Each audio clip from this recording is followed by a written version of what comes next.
अस्सलाम वालेकुम। बोल न्यूज़ में खुश आमदीद। मैं हूं गौहर इशरत। हेडलाइंस आपने जानी अहम खबर। पाकिस्तान स्टॉक मार्केट में तेजी का रुझान है।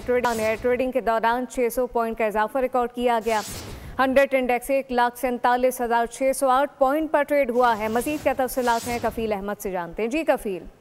बिगौन अगर हम बात कर लें आज मार्केट का ट्रेंड जो है वो पॉजिटिव है। मार्केट के जो करंटली है वो अगर 1,47,892 का हाईएस्ट जो है वो मार्केट ने आज बनाया। ताहम जो करंट इंडेक्स है इस वक्त 444 पॉइंट्स का इजाफा है मार्केट में और 1,47,445 के लेवल पे मार्केट जो है वो ट्रेड करी। तो ओवरऑल सेंटिमेंट पॉजिटिव है और सरमाएकारों का एतमाद जो है वो इस वक्त खासा बहाल ही। अगर हम गुज़िश्ता रोज़ की बात कर लें तो गुज़िश्ता मार्केट ने सबसे ज्यादा हाईएस्ट बनाया था और 1,47,900 से ज्यादा पॉइंट का इजाफा मार्केट में जो है वो रिकॉर्ड किए गए। तो मार्केट में माहिरीन का यही कहना है कि कुछ आज या कल में जो कल छुट्टी के बाद जब मार्केट ओपन होगी तो मार्केट 1,48,000 और 1,49,000 का जो लेवल है उसे अबूर करने में मार्केट कामयाब रहेगी।